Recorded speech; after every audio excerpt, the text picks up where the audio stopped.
Hi all, Game Methuselah. I've been working on getting my Albion campaign ready for public consumption. That's been taking up a lot of time.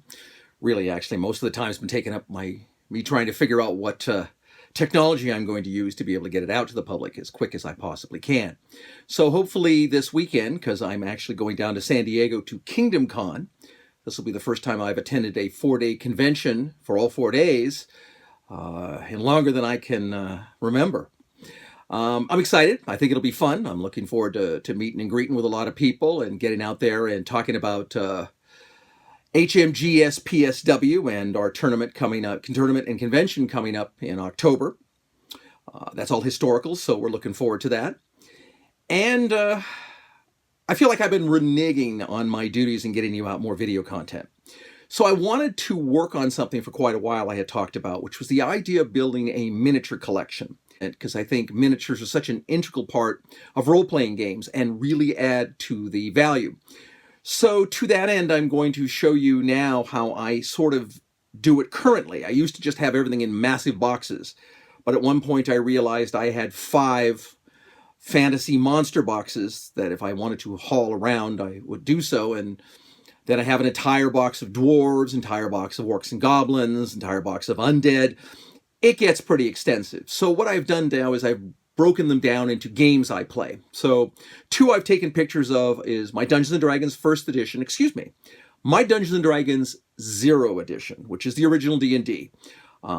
This is about half the collection I have ready for public. The others are in various states of disrepair, and I am constantly working on them to get them up to speed and looking a little better, but still keep them in the same quality level that they really existed in the 70s. It's tough because a lot of the paints that existed back there are gone, but I'm doing my best to give it that 70s look. The other thing is my Tecamel, which is the Empire Petal Throne, Bar Song, all the other different alliterations of Empire the Petal Throne that have come for the last 4 decades. It's kind of the role-playing system that refuses to die. I really like it. I think you guys have heard that from me. And I really love some of the miniatures. So I have a Empire the Petal Throne box in case I can get a game of that going. I only have 1 box I have to grab that encompasses all the characters and stuff. So I'll show you that. I'm ready this weekend for Blood Bowl and Frostgrave and maybe a little Dungeons & Dragons. Lots of board games, hopefully, so whatever comes up will be fun. But in the meantime, I wanted to show you a little bit of speed painting. I'm going to try some editing here, tricks to see if I can get you to see how it goes.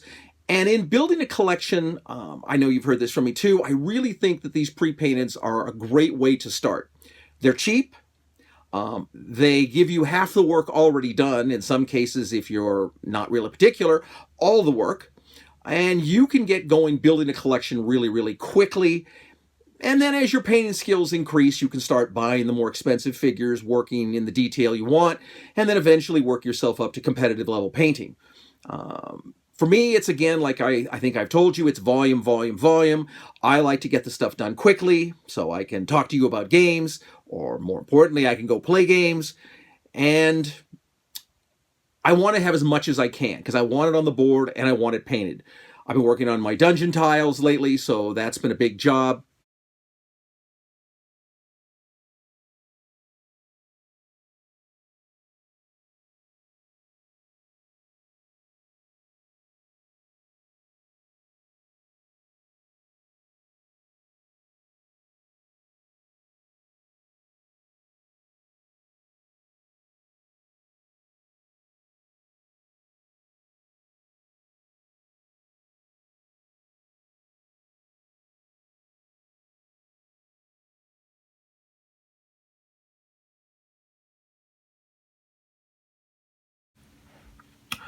As I've stated before, I think in building a collection, the best thing you can have initially is speed. You can always go back and paint Golden Demon figures once you have a nice collection of figures.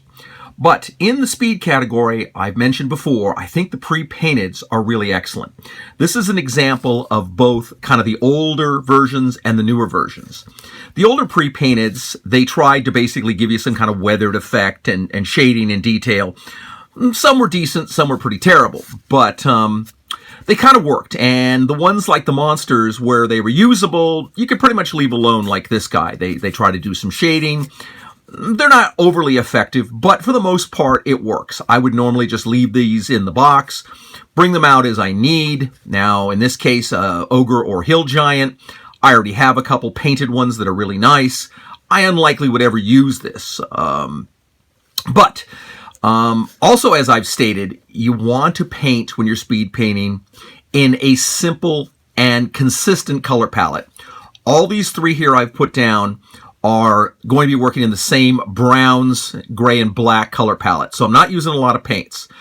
If you go onto my Twitter feed, Jim Murphy at game_Methuselah, you can see a lot of these I've done over the years where I have shown groups of 6 to 10 figures that I have painted in the same color palette, thusly allowing me to paint them at a fairly decent quality very quickly.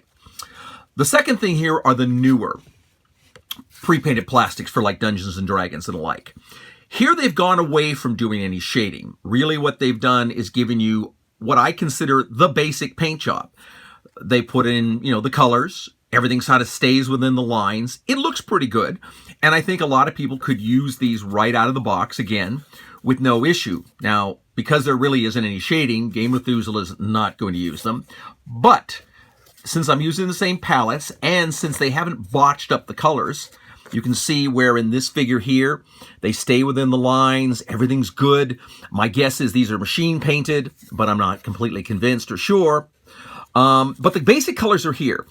And this is what I would do in the first part of painting any miniature, is just throw the basic colors down to take a look to make sure I like the palette, and then I like the colors that are being used in the tonal qualities.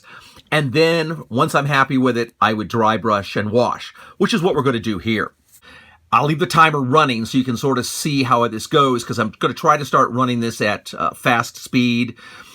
And if I have to do any editing or whatever, you'll still get an idea of how much time has actually passed.